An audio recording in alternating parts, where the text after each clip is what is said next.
अस्सलाम वालेकुम। मेरा नाम है वाइज़ अहमद और आज के इस लेक्चर में हम देखने वाले हैं एडीपी और डीएस 4 इयर्स का जो सा सेकंड सेमेस्टर का स्प्रिंग 2025 का पेपर हुआ था उसके एसक्यूएल क्यूरीज को।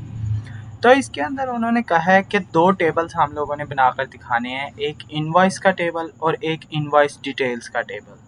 तो पहले टेबल के अंदर अब इस दफ़ा जो सा ये पेपर आया हुआ है इसके अंदर इन्होंने डाटा टाइप्स को भी स्पेसिफाई कर दिया है कि डाटा टाइप आपने क्या रखनी है। ठीक है, अब हम लोग देख लेते हैं कि किस तरीके से ये टेबल हम लोग क्रिएट करने वाले हैं। पहले नंबर पे तो वही सिंपल क्यूरी लिखेंगे हम लोग, क्रिएट टेबल, जो भी टेबल का नेम हुआ इनवॉइस। उसके बाद हम लोग पैरेंथेसिस के अंदर पहले इनवॉइस नंबर, आगे उसकी डाटा टाइप नंबर 5 लिखा हुआ है, नंबर 5 लिख लें या आप बेटर है कि न्यूमेरिक 5 लिख लें। अगर आप माई एसक्यूएल यूज़ कर रहे हैं तो हम लोग लिख लेंगे न्यूमेरिक 5, यानी कि 5 डिजिट्स हमारे इसके अंदर स्टोर हो सकते हैं। ठीक है, उससे ज़्यादा एक्सीड नहीं कर सकता। उसके बाद नेक्स्ट हम लोगों ने जो कॉन्स्टेंट उस पर लगाना है वो प्राइमरी की, यानी कि इनवॉइस नंबर न्यूमेरिक 5 प्राइमरी की। उसके बाद नेक्स्ट है इनवॉइस डेट, ये भी इन अंडरस्कोर डेट, डाटा टाइप उसने बता दी है, डेट रखनी है हम लोगों ने। आगे डिफ़ॉल्ट सिस डेट, जिस टाइम हम माई एसक्यूएल यूज़ कर रहे होते हैं उसके अंदर सिस डेट का हम लोग डायरेक्टली नहीं लिख सकते, सिस डेट नहीं लिख सकते, तो फिर हम लोग उसके अंदर लिखते हैं करंट अंडरस्कोर डेट। ठीक है, उसका सिंटैक्स करंट अंडरस्कोर डेट होता है, तो हम वो लिख लेंगे। Next customer underscore name number 5, अब इसने यहाँ पर नंबर 5 दिया हुआ है, जबकि कस्टमर नेम हम लोगों को डायरेक्टली पता चल रहा है कि इट शुड बी वारचार और करैक्टर। ठीक है, तो इसको मैंने तो वारचार ही रखा है अपने डेटाबेस के अंदर।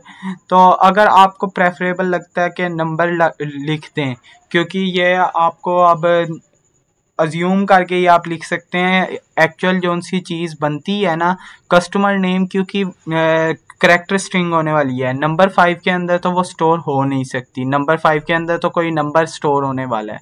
ठीक है, तो इसलिए आप इसको इस तरीके से लिख सकते हैं, या तो आप पेपर के अकॉर्डिंग, क्योंकि अब हम लोग पेपर जो गिवन होता है उसके मुताबिक ही डाटा टाइप स्पेसिफाई कर रहे होते हैं, तो फिर आप न्यूमेरिक 5 लिख लीजिएगा इसकी जगह। नेक्स्ट आगे इसने कहा है फॉरेन की रेफरेंसेस कस्टमर टेबल। अब यहाँ पर कस्टमर टेबल हमारे पास है ही नहीं मौजूद, तो फिर हम लोग जस्ट आगे लिख देंगे रेफरेंसेस कस्टमर ब्रैकेट के अंदर कस्ट अंडरस्कोर नेम, क्योंकि कस्टमर नेम को ही वो रेफरेंस कर रहा है, तो फिर हम लोग लिख देंगे रेफरेंसेस कस्टमर कस्ट अंडरस्कोर नेम। जिस टाइम हम लोग डेटाबेस अगर कंस्ट्रक्ट कर रहे होंगे ना खुद प्रैक्टिकली, तो उस टाइम ये चीज़ आप नहीं कर सकते जब तक आपके पास कस्टमर टेबल ना हो। अगर आपके पास कस्टमर टेबल कंस्ट्रक्टेड है, जस्ट इन दैट केस आप रेफर कर सकते हैं उसको, क्योंकि पहले पेरेंट टेबल बनता है फिर उसका चाइल्ड टेबल बनता है, उसके दूसरी साइड पर हम लोग दूसरे तरीके से नहीं कर सकते। ठीक है, नेक्स्ट आ जाता है पेमेंट। पेमेंट को उसने कहा है कि करैक्टर रख लो, 12 करैक्टर्स लॉन्ग होनी चाहिए पेमेंट। उसके बाद यहाँ पर कॉन्स्ट्रेंट जो उसने दिया वो ये है कि आपने चेक करना है, या तो कैश हो या चेक हो या फिर क्रेडिट कार्ड। यहाँ पर आप चेक का कॉन्स्टेंट लगा देंगे, cheque payment in cash cheque credit card. उसके बाद सेकंड टेबल बनाएंगे, create table invoice underscore details, invoice number को न्यूमेरिक 5 रखा। उसके बाद इसको रेफरेंस करवा दिया इनवॉइस टेबल के साथ, यानी कि यहाँ पर सॉरी इसको आपने इनवॉइस टेबल के साथ रेफर करवा दिया इधर। ठीक है, नेक्स्ट आ जाता है प्रोडक्ट नंबर, उसको भी न्यूमेरिक 5 रखा। प्राइमरी की डायरेक्टली नहीं बना सकते, क्योंकि ऑलरेडी अगर आपने बाकी वीडियोस देखी हैं तो प्राइमरी की अगर कॉम्पोजिट हो तो फिर हम डायरेक्टली नहीं बना सकते, उसको हम लोगों को बाद में स्पेसिफाई करना पड़ता है। डायरेक्टली अगर आप लिखेंगे तो एरर जनरेट हो जाएगा, तो फिर प्राइमरी की इधर आपने कॉन्स्टेंट नहीं लगाना, टेबल के ऊपर कॉन्स्टेंट लगेगा, यानी कि सारे एट्रीब्यूट्स आप डिक्लेयर कर लें फिर उधर लिख दें प्राइमरी की इनवॉइस नंबर प्रोडक्ट नंबर। उसके बाद क्वांटिटी ऑर्डर, उसको भी न्यूमेरिक 4 रखा हम लोगों ने, और यहाँ पर कोई कॉन्स्टेंट नहीं है तो आपको कोई कॉन्स्टेंट लगाने की ज़रूरत नहीं है। नेक्स्ट आ गया प्राइस, प्राइस को नंबर 5 या फिर न्यूमेरिक 5 रखा। उसके बाद हम लोगों ने चेक का कॉन्स्टेंट लगाना है कि वो चेक करे 5 से ग्रेटर होनी चाहिए हमारी प्राइस। तो इसको हम लोग देख लेते हैं एसक्यूएल क्यूरीज। मैंने लिख ली हैं ऑलरेडी। तो पहले नंबर पे तो हम लोगों ने क्रिएट टेबल किया, ये आपको ये वाली लिखने की ज़रूरत नहीं है उधर पेपर के अंदर, जस्ट आप क्रिएट टेबल की क्यूरीज लिखेंगे, ठीक है। Create table invoice, invoice number numeric 5 primary की, इनवॉइस डेट, डेट हमारी टाइप आ गई, डाटा टाइप डिफ़ॉल्ट हम लोगों ने करंट अंडरस्कोर डेट रखा है क्योंकि मैंने माई एसक्यूएल के अंदर सॉल्व की हैं, तो फिर उसके अंदर करंट अंडरस्कोर डेट होता है। सिस डेट मेरे ख्याल से आप एमएस एसक्यूएल के अंदर सिस डेट लिख सकते हैं डायरेक्टली, ठीक है। उसके बाद कस्टमर नेम को मैंने var5 रखा है। अगर आप इधर जैसा कि आपके पेपर के अंदर दिया हुआ है, उसने दिया हुआ है कि इसे नंबर 5 रखो, आई गेस, हाँ नंबर 5, तो आप न्यूमेरिक 5 लिख देंगे। आगे उसने कहा है कि रेफर करवाओ इसको, रेफरेंसेस कस्टमर टेबल कस्ट अंडरस्कोर नेम, ठीक है। तो आप इस तरीके से लिख लेंगे इसको, ठीक है।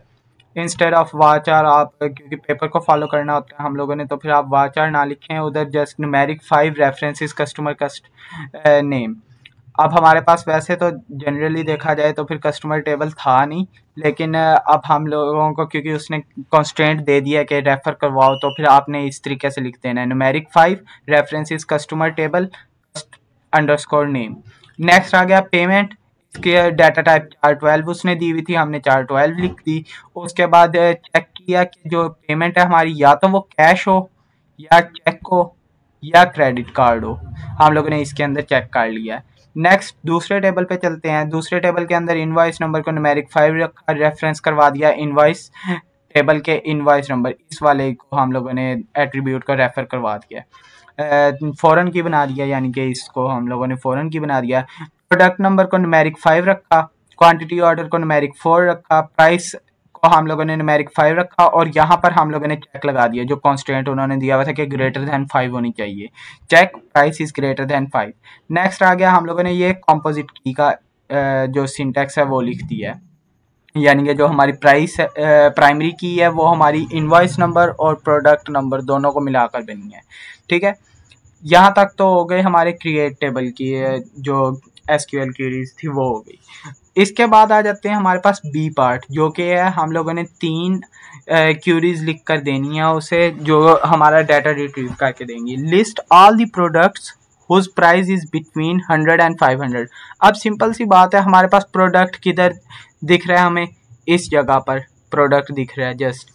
दूसरे टेबल के अंदर, इनवॉइस टेबल के अंदर तो प्रोडक्ट का जिक्र ही नहीं है, तो फिर हम लोग क्या करेंगे, सिलेक्ट डिस्टिंक्ट प्रोडक्ट नंबर, क्योंकि इनवॉइस नंबर और प्रोडक्ट नंबर दोनों कॉम्पोजिट की बना रहे हैं, तो फिर एक प्रोडक्ट नंबर दो या दो से ज़्यादा दफ़ा भी अपीयर हो सकता है हमारे टेबल के अंदर। तो हम लोग सिलेक्ट करेंगे डिस्टिंक्ट प्रोडक्ट नंबर, और कौन से टेबल में से, from invoice underscore details where price between 100 and 500। ये हम सिंपल सी क्यूरी लिखेंगे और हमारे पास जो डाटा रिट्रीव होकर आ जाएगा। यहाँ पर हम देख लेते हैं इस क्यूरी को भी। सिलेक्ट डिस्टिंक्ट प्रोडक्ट नंबर, कौन से टेबल से, from invoice details where price between 100 and 500। इसको हम लोग एग्जीक्यूट करके भी देख लेते हैं एक दफ़ा डेटाबेस के अंदर। यहाँ पर आप देख सकते हैं 501, 502, 505, 503 एंड 504, ये सारी वो प्रोडक्ट्स हैं जिनकी प्राइस रेंज 100 से 500 के दरमियान है, ठीक है। साथ में इधर प्राइस लाकर आपको दिखा देता हूँ कि अगर आप चेक करना चाहें कि क्या 100 एंड 500 के दरमियान ही है, हाँ जी, 150 है, 325 है, 480 है, 250 है और 120 है, ठीक है। इस तरीके से हम लोग देख सकते हैं, लेकिन आपने ये प्राइस लिखना नहीं है उधर आप जस्ट प्रोडक्ट नंबर या फिर उन्होंने क्या क्यूरी क्या दी हुई है उसके अकॉर्डिंग देख लेते हैं हम लोग। उन्होंने कहा है list all the products whose prices between, तो आप साथ प्राइस भी अगर लिख देते हैं तो कोई इशू नहीं है, क्योंकि उसने लिस्ट ऑल दी प्रोडक्ट्स का है, प्रोडक्ट नंबर भी लिख दिया, साथ प्राइस भी लिख दिया, तो कोई इशू नहीं होगा। आप प्राइस भी साथ इसके ऐड कर लीजिएगा, यानी कि यहाँ पर आप प्राइस भी ऐड कर लेना, ठीक है। अब ये तो होगी फर्स्ट क्यूरी। सेकंड क्यूरी की तरफ चलते हैं। सेकंड क्यूरी में उसने क्या पूछा है, write a query to display invoice number, invoice date, S_in_total उसके बाद customer name, the attribute S underscore inv underscore total is a derived attribute. Just जो ये वाली क्यूरी है ना, इसके अंदर मेन फोकस उसका S underscore inv underscore total पे था, ठीक है। ये एक ड्राइव्ड एट्रीब्यूट है। ड्राइव हम लोग किस तरीके से करेंगे, इनवॉइस का टोटल हम लोगों ने निकालना है। पहले नंबर पे तो हमें पता चल गया कि हमारे पास इनवॉइस नंबर होना चाहिए, इनवॉइस की डेट होनी चाहिए, जो कि हमारे पास इनवॉइस की डेट इनवॉइस टेबल के अंदर से मिलेगी। उसके बाद कस्टमर नेम होना चाहिए, कस्टमर नेम भी हमारे पास इनवॉइस टेबल के अंदर है, इनवॉइस नंबर भी इनवॉइस टेबल के अंदर मौजूद है। लेकिन जो S underscore inv underscore total है ना, वो हमारे पास किधर से निकल सकता है। यहाँ पर तो हमारे पास पेमेंट वाला, पेमेंट का ऑप्शन कि कौन सा उसने अवेल किया, कैश चेक या क्रेडिट कार्ड। लेकिन यहाँ पर प्राइस तो हमें नहीं पता चल रही इनवॉइस से, इनवॉइस डिटेल वाले टेबल से हमें पता चल रही है। तो फिर हमें पता चल गया कि दोनों टेबल से हमारा मिलकर जो रिजल्ट है वो निकलने वाला है। इनवॉइस टोटल तब निकाल सकते हैं अगर हमें प्राइस भी पता हो, क्वांटिटी ऑर्डर भी पता हो, उन दोनों को हम मल्टीप्लाई करें और जितनी भी प्रोडक्ट्स एक इनवॉइस के अगेंस्ट कंडक्ट की गई हैं सारों को सम अप भी करें, तो फिर हमारे पास ये वाला एट्रीब्यूट ड्राइव होने वाला है। तो ये ही सिर्फ इस पेपर के अंदर थोड़ी सी ट्रिकी क्यूरी है, तो इसको देख लेते हैं एक दफ़ा हम लोग।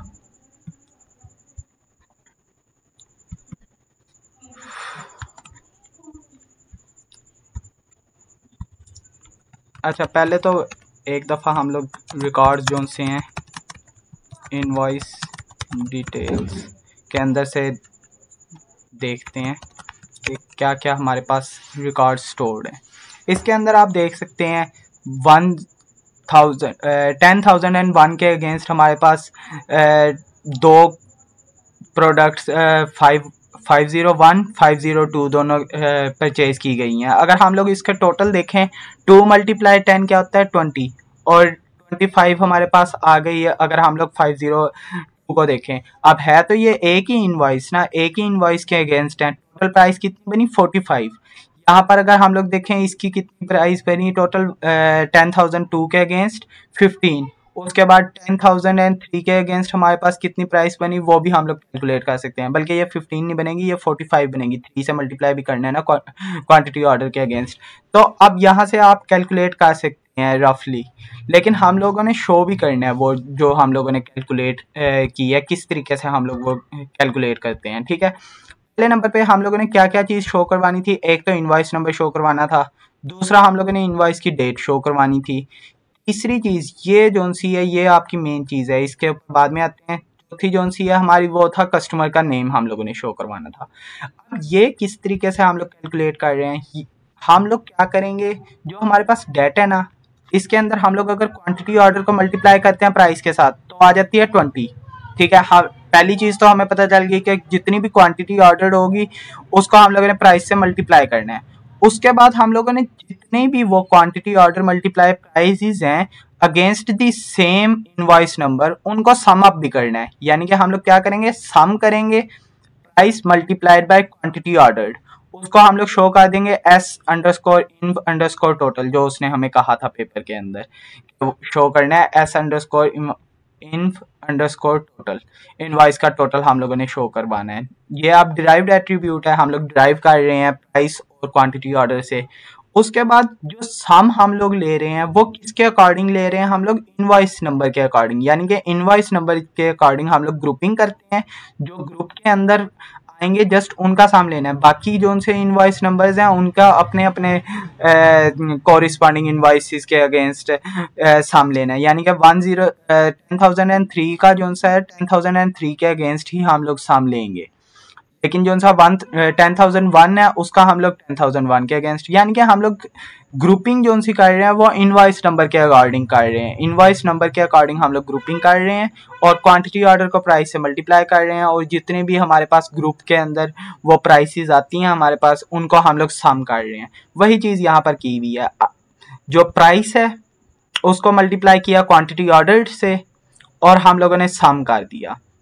ग्रुप बाय किसके किया, इनवॉइस नंबर के। अब ये साथ जो सा आई है या फिर आईडी है ये हमारे पास एलाइस यूज किए हुए हैं। आई हमारा इनवॉइस नंबर का, इनवॉइस डिटेल्स का आईडी, इनवॉइस डिटेल्स, ठीक है। तो यहाँ पर हमारे पास इनवॉइस नंबर इनवॉइस टेबल से आ रहा है, इनवॉइस डेट इनवॉइस टेबल से आ रही है। उसके बाद सम हम लोग ले रहे हैं इनवॉइस डिटेल्स की प्राइस को मल्टीप्लाई इनवॉइस डिटेल्स की टेबल के जो सी क्वांटिटी ऑर्डर है उनको मल्टीप्लाई करके सम ले रहे हैं, उसको शो करेंगे हम लोग एज एस अंडरस्कोर इन अंडरस्कोर टोटल, और इनवॉइस टेबल से ही हमारा कस्टमर नेम आने वाला है। कौन कौन से टेबल से आया, पहला टेबल हमने यूज़ किया इनवॉइस और उसका एलाइस हम लोगों ने क्या बनाया आई। उसके बाद दूसरा टेबल हम लोगों ने यूज़ किया इनवॉइस अंडरस्कोर डिटेल, जिसको हम लोगों ने ज्वाइन किया पहले टेबल के साथ, जिसका एलाइस हम लोगों ने यूज़ कर दिया आईडी। और हम लोगों ने ज्वाइन किस बेस पे किया है, ज्वाइन हम लोग बेस का most of the time based on the common attribute कर रहे होते हैं, जो प्राइमरी की एंड फॉरेन की होती है ना हमारी, उन दोनों की जहाँ जहाँ इक्वल वैल्यूज आती हैं उसके अकॉर्डिंग हम लोग इसको ज्वाइन कर रहे होते हैं। फिर नेक्स्ट हम लोगों ने लास्ट पे लिख दिया ग्रुप बाय किसके करना है, हम लोगों ने जिस तरह मैंने ऑलरेडी समझा दिया कि इनवॉइस नंबर के अकॉर्डिंग हमारी ग्रुपिंग होने वाली है। तो इस तरीके से हम लोग शो करवा देंगे हमारा जो सा इनवॉइस टोटल है, जो कि एक ड्राइव्ड एट्रीब्यूट है। यहाँ पर आप देख सकते हैं 10,001 के अगेंस्ट आपके पास 45 आ गई है इनवॉइस टोटल। उसके बाद 10,002 के अगेंस्ट 45 आ गई है, 10,003 के अगेंस्ट 96 आ गई है। कस्टमर नेम भी शो हो रहा है, इनवॉइस डेट भी शो हो रही है, ईच एंड एवरीथिंग जिस तरीके से शो होनी चाहिए। ठीक है, नेक्स्ट हम लोग चलते हैं लास्ट क्यूरी की तरफ। लास्ट क्यूरी में क्या पूछा है उसने, लास्ट क्यूरी में उसने कहा है find the name of the most expensive product. अब अगर इधर जनरली देखा जाए ना, ये क्यूरी भी गलत है, ये क्यूरी सॉल्वेबल नहीं है गिवन डाटा के साथ। ठीक है, गिवन डाटा के अंदर आपको कहीं पर भी प्रोडक्ट नेम का एट्रीब्यूट शो ही नहीं हो रहा। ठीक है, उसने कहा है write the following queries using above table. जो टेबल आपको गिवन है उसके अकॉर्डिंग आप क्या करें, क्यूरीज का सॉल्यूशन प्रोवाइड करें। क्यूरीज का सॉल्यूशन प्रोवाइड करते हुए थर्ड क्यूरी पे आएंगे, find the name of the most expensive product which is not even possible. हम लोग इधर से प्रोडक्ट का नेम तो निकाल ही नहीं सकते क्योंकि हमारे पास प्रोडक्ट टेबल नहीं है। इसका एक तो सॉल्यूशन है, हमारे पास प्रोडक्ट टेबल होता हम लोग डायरेक्टली क्या करते जी, सेलेक्ट करते product name from product table, सीधी सीधी क्यूरी होती। मैं इधर लिख कर दिखा देता हूँ वो वाली क्यूरी भी जो सी हमारे पास पोटेंशियल सॉल्यूशन था इसका, सेलेक्ट प्रोड नेम फ्रॉम प्रोडक्ट टेबल। ठीक है, अब ये तो होगी हमारे पास एक तरीकेकार। अगर हमारे पास प्रोडक्ट टेबल गिवन होता तो हम लोग इस तरीके से शो करते, select product name from product table. पहला तो तरीकेकार ये हो गया। दूसरी चीज जो हो सकती थी, पॉसिबिलिटी थी, यानी कि अगर हमें यही टेबल दिए होते लेकिन जो इनवॉइस डिटेल वाला टेबल है इसके अंदर एक एडिशनल एट्रीब्यूट होता जो कि होता product name, better to type. अगर हमारे पास इधर एक additional attribute product name given होता ना, तो फिर हम उसके अकॉर्डिंग निकाल लेते। वो किस तरीके से निकलती उसकी क्यूरी भी मैं लिख कर दिखा देता हूँ, सेलेक्ट डिस्टिंक्ट प्रोड name from invoice underscore details. ठीक है, तो दूसरा जो तरीकेकार था वो ये था, हम लोग डिस्टिंक्ट यानी कि हम लोगों ने सेम वाला नेम एक से ज़्यादा दफ़ा प्रिंट नहीं करके शो करवाना, जो डिस्टिंक्ट नेम्स होंगे जस्ट वो हम लोगों ने शो करवाने हैं। कौन से टेबल से, इनवॉइस डिटेल वाले टेबल से। अच्छा, साथ एक चीज़ मैं मिस कर गया हूँ, मोस्ट एक्सपेंसिव प्रोडक्ट। यहाँ पर साथ आप कंडीशन लगा दें, where price equal select max price from invoice underscore details. ठीक है, ये हम लोग एक सब क्यूरी लिख लेते कि हमारी मैक्सिमम प्राइस को सिलेक्ट कर लो।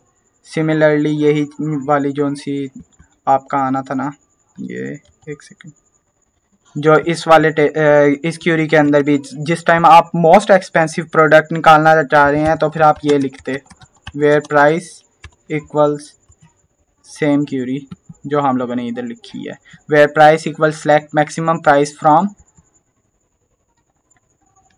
Product table. अगर हमारे पास प्रोडक्ट टेबल गिवन होता। वैसे इस केस के अंदर प्रोडक्ट टेबल गिवन नहीं है, ना ही हमारे पास प्रोडक्ट नेम गिवन है। इस केस के अंदर तो हमें प्रोडक्ट नंबर सिर्फ गिवन है, जिसके अकॉर्डिंग हम लोग क्यूरी को लिख सकते हैं, या फिर हम लोग अजम्पशन बेस पर, यानी कि हम लोग अज्यूम कर लेंगे कि product name is an attribute of invoice underscore details table, और हम लोग क्या करेंगे, इनवॉइस अंडरस्कोर डिटेल्स से डिस्टिंक्ट प्रोडक्ट नेम्स निकालेंगे, जहां पर जो प्राइस होगी वो मैक्सिमम प्राइस के इक्वल होगी। ठीक है, एक ये तरीक़ेकार है। दूसरा सिमिलर क्यूरी का, similar on the base of assumption, हम लोग जो दूसरा तरीक़ेकार लगा सकते हैं वो ये है कि आप इधर लिख दें order by price, order by price, descending order के अंदर लिखेंगे और लिमिट लगा देंगे 1 की। तो फिर अब हमारे पास जो प्राइस के अकॉर्डिंग ये सॉर्ट कर देगा डिसेंडिंग ऑर्डर के अंदर, और हम लोग क्या करेंगे, जो जस्ट टॉप वाली प्रोडक्ट होगी सिर्फ उसका नेम शो करवा देंगे। ये आप अजम्पशन बेस पर ही सॉल्व कर सकते हैं प्रोडक्ट का नेम दिखाने के लिए। ठीक है, मोस्ट एक्सपेंसिव प्रोडक्ट का। अब ये दोनों क्यूरीज इस काम के लिए यूज़ की जा सकती हैं, जो भी आपको प्रेफरेबल लगे।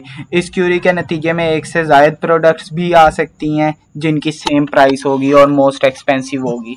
इस वाली क्यूरी के नतीजे में जस्ट 1 आएगी जो टॉप मोस्ट होगी, चाहे सेम प्राइस की कोई और प्रोडक्ट भी हो वो शो नहीं करेगा। ठीक है, अब जो हमारा गिवन डेटाबेस था ना, जो पेपर के अंदर हमें दिया गया है, उसके अकॉर्डिंग सिर्फ एक काम किया जा सकता है, हम लोग प्रोडक्ट का नंबर शो करवा सकते हैं। ठीक है, यहाँ पर मैंने ये क्यूरीज लिखी हुई हैं।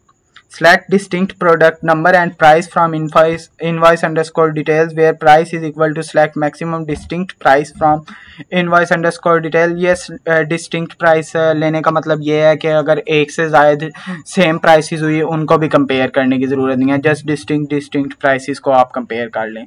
सेकेंडली यहाँ पर वही वाली जो मैंने ऊपर लिख कर दिखा दिया, distinct product number and price from invoice underscore details order by price descending limit 1। ठीक है, जस्ट आपने नेम शो करवाना है, तो नेम शो करवाने के लिए तो ये क्यूरी आपकी एग्जीक्यूट होगी, लेकिन नेम जैसा कि आपके डेटाबेस के अंदर गिवन ही नहीं है, तो हम लोग शो क्या करवा सकते हैं, प्रोडक्ट का नंबर, प्रोडक्ट का नंबर शो करवा सकते हैं, जो कि वैसे तो गलत है अगर देखी जाए चीज़।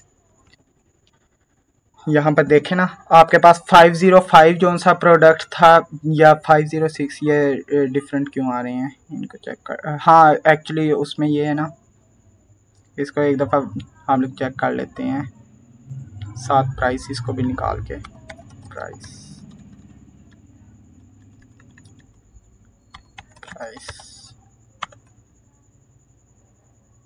यहाँ पर 480 और 480, हाँ दोनों के अंदर 505 ही आ रहा है, और दोनों की प्राइस क्या है 480 एंड 480, यानी कि मैक्सिमम प्राइस हमारे पास क्या है 480 है।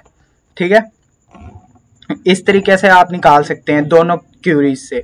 अब यहाँ पर आपने जो पेपर है ना, पेपर के अंदर आपने प्रोडक्ट नेम लिख कर आना है ऑन द बेस ऑफ, तो इसका सलूशन यहाँ पर on the base of assumption ही किया जा सकता है कि प्रोडक्ट नेम हम लोग अज्यूम कर लेंगे। इनवॉइस डिटेल्स के अंदर हमारे पास एक एट्रीब्यूट है जिसका नाम है प्रोडक्ट नेम, और हम लोग उसको शो कर देंगे, उसके अकॉर्डिंग हम लोग प्रोडक्ट नेम शो कर देंगे। ये अभी एग्जीक्यूट करूँगा तो फिर इसका कोई फ़ायदा नहीं होने वाला, क्योंकि ये एरर जनरेट कर देगा, क्योंकि हमारे जो सा प्रोडक्ट टेबल था उसके अंदर product name, invoice underscore details table था उसके अंदर प्रोडक्ट नेम था नहीं।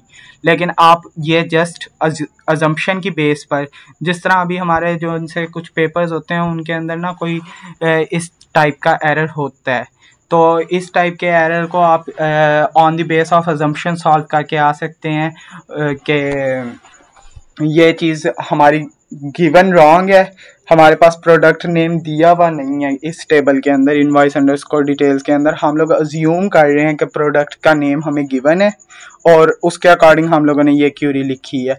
अदरवाइज हम लोग प्रोडक्ट का नेम सर्च ही नहीं कर सकते। वो तो होता है पूरा टेबल ही आपके पास एडिशनल। ये वाली query just in that case है अगर आपके पास एक अलग से टेबल प्रोडक्ट टेबल भी मौजूद हो, जो कि हमारे पास जिसका जिक्र भी इधर मौजूद नहीं है। तो फिर इस वजह से आप इस वाली क्यूरी को लिखने के बजाय ये वाली क्यूरी लिखते हैं on the base of assumption के आपको प्रोडक्ट नेम जो है वो गिवन किया गया है इनवॉइस अंडरस्कोर डिटेल्स टेबल के अंदर। क्योंकि आपके पास इनवॉइस अंडरस्कोर डिटेल्स टेबल तो गिवन है ना, उसके अंदर प्रोडक्ट का नंबर भी गिवन है, तो साथ हम लोग प्रोडक्ट का नेम भी कह देंगे कि हमें प्रोवाइड किया गया था इनवॉइस अंडरस्कोर डिटेल टेबल के अंदर, जिसकी बेस पे हम लोगों ने ये वाली क्यूरी या ये वाली क्यूरी लिखी है। दोनों में से जो भी आप लिख देंगे बिल्कुल आपकी करेक्ट होगी, क्योंकि दोनों तरीकों से आपकी जो सी मैक्सिमम प्राइस वाली मोस्ट एक्सपेंसिव प्रोडक्ट है उसका नेम रिट्रीव होकर आ जाता है। ठीक है, दैट्स इट। सिंपल ही था पेपर ऑलमोस्ट ये। ओके, अल्लाह हाफिज़।